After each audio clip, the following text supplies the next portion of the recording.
Hey guys, it's Fun Bun here. I am so glad to be back with you again. I gotta tell you, I have missed being at school and it's so much fun and I love it. Yeah, anyway, so listen, I get to tell you guys a little bit about context clues today. Okay, it's something that we're gonna be practicing here and there. It's a good way to figure out what words mean.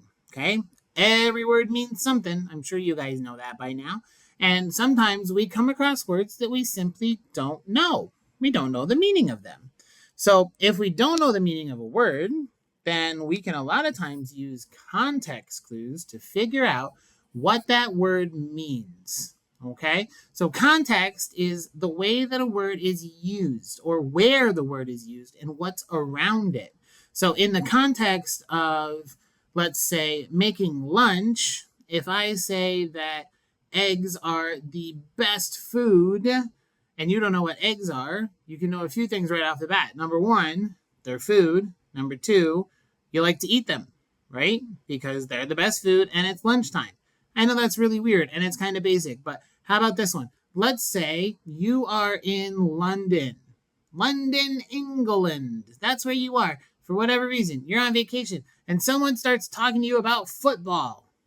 Well, you know what football is, but when they start describing the field and the way people are using their hand, not using their hands, and the goalies and like all these other things that don't make sense, all of a sudden you can take the context of being in England and what they're talking about around it and realize that when they say football, they mean what you think of as soccer. That's context clues, right? You're understanding a different meaning or a new meaning of a word based on what's around it. So every word has a certain function in a sentence. If you remember, a complete sentence has to have two things. It has to have a subject, what the sentence is talking about, and it has to have a action or a verb, what the subject is doing. Okay? So if we say, Fun Bun cried, that could be a complete sentence because Fun Bun, that's me, Fun Bun is the subject and I did something. I cried. Okay. Now, we can say that in a bunch of different ways to change the context. Fun Bun was crying. That changes when it happened. You could say Fun Bun is going to cry. That could be, something else that's later. It's going to happen in the future tense. Okay. But we know that cry is the action word, and we can try to figure out what it means based on the fact that we know that I am doing something. Now, if all we have is Fun Bun cried, and we don't know what cried means, then we could probably have a hard time figuring that out. But if we read a paragraph that said Fun Bun was walking down the road and he saw a butterfly and it was flying along, and then all of a sudden it fell to the ground and it didn't move anymore. And it was sad. Fun Bun cried. Our context tells us, okay, crying is an action. It's something that happens when someone is sad. So maybe we know what it means, right? That's figuring out something from the context. Okay? So what if we were to replace that word with a word that doesn't make sense? Okay, here's another little paragraph for you. Fun Bun was talking to his friend, and his friend told him a joke. And the joke was very funny, and it made Fun Bun flarbnarb. That's not really a word. So if you say, hey, I don't know what that word means, it's because I just made it up, right? So I don't know what it means. It's taking the place of another word. So we heard that Fun Bun was talking to his friend, and the friend told a joke, and the joke was funny. So in this case, by the context, what would flarbnarb mean? Well, that means laugh, right? Because that's what happens when you hear a funny joke.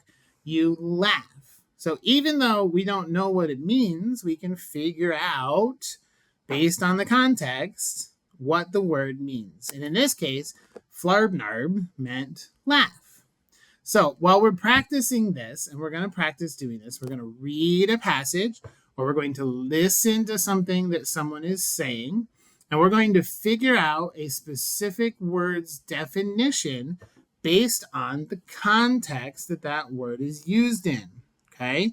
Some of these words are words that you're going to know. They should be words that you know. We're just going to practice using context clues by replacing that word with my made-up word, flarbnarb. Okay? I know, it sounds weird, but this is how we're going to practice context clues. See, there's three main ways that you can figure out what a word means. Number one, you just know what it means, okay? You've heard it before, you've used it before, it's part of your vocabulary. That just means you know what it means. That's the first one. That's the easiest. You hear a word and you know what it means already. Good to go. The second one is to use a reference or a dictionary or to look up what the meaning is. Now that's really easy for people in this modern time because you guys can just use your Chromebook or you could use your phone or whatever it is, and you could get a dictionary and you can look up a word. Sometimes it's harder than others, but for you young folks, you can usually just use some technology and find out what it means. That's okay, but sometimes it's inappropriate to pull your phone out and figure out what something means. Like on a test, for example, that would be bad. Don't use your phones or your Chromebooks the way you're not supposed to if you're taking tests. So we have to figure out a way that we can figure out the meaning of a word when you're not able to use your technology, and that's when context clues come into play. Okay, so your context clues help you figure out a word based on the other words around it. You're going to start by identifying the word that you need to know. In this case, it's going to be the word flarbnarb. Okay, you're going to find flarbnarb in the sentence, in the paragraph. You're going to say, okay, what part of speech is this? Is this the subject? Is flarbnarb doing something? Is flarbnarb an action word? Is somebody else doing flarbnarb? Whatever that means, whatever that stands for. Is it a describer? Is something very flarbnarb-ish? I don't know. We'll see. That depends on what passage you're reading, okay? So you're going to figure out the part of speech. That'll help you identify which kind of word you're looking for. Then you're going to take the context of what's around. Is the mood happy or sad or angry? What words would make sense in here? If you're talking about somebody who's in a really good mood, then chances are flarbnarb is not going to be that they were crying, and it's not going to be that they were angry, and it's not going to be that they were fighting somebody, because those words don't go along with a really good mood, right? They go along with something that's a little more sad or angry. Once you've done that, and you've identified your part of speech, we get to move on to say, okay, what other key words are there? Are there other words that are linked to flarbnarb that help us to understand? Okay, so here's an example. Are you ready? I'm going to give you a fun example. We'll do it together right now. Think about the word flarbnarb. I'm going to put the words on the screen too. Here it goes. Ready? Flarbnarbing in the halls at school can be dangerous. It increases the risk of accidents like tripping, falling, or bumping into others. This can cause injuries to yourself and others. Flarbnarbing also disrupts the quiet and orderly environment needed for learning. To keep everyone safe and maintain a calm atmosphere, it is important to walk calmly and follow school rules. All right, now, the same word was used twice in that passage. That's why you heard the word flarbnarb twice, and you can see it right here on your screen, okay? So first off, is flarbnarbing, in this case, something that someone is doing or somebody, or is it a describing word? What is flarbnarb? Well, it sounds to me, because it says flarbnarbing in the halls can be dangerous, right? And it says that flarbnarbing disrupts something. That sounds to me like an action word. So we need to find an action word that we can replace and put in this spot that makes sense, okay? So if we say a noun or a subject, for example, Fun bun in the halls at school can be dangerous. Well, that doesn't work, right? So a subject isn't going to work there. What about a describing word like red? Red in the halls at school can be dangerous. Well, that doesn't make sense because now we still don't have something we need in our sentence. We need some action, some movement, right? So flarbnarbing is going to be an action of some sort. Flarbnarbing in the halls can be dangerous. It increases the risks of accidents like tripping and falling and bumping into others. This can cause injuries to yourself and others. Flarbnarbing also disrupts the quiet and orderly environment needed for learning. So if we talk about our mood here, this is clearly a warning of some sort, right? They're saying we shouldn't do this because it can cause problems like risks of accidents and tripping or falling or bumping into each other. It's also going to be a disruption, and so it's not quiet and not orderly. Flarbnarbing has to be the other of that. It has to be loud and chaotic, and it can cause tripping and falling and bumping into each other. Now, here's the last bit. This one's the most important clue. To keep everyone safe and maintain a calm atmosphere, it's important to walk calmly and follow school rules. All right, now that sounds like it's the opposite. We can't flarbnarb. Instead, we have to do this, okay?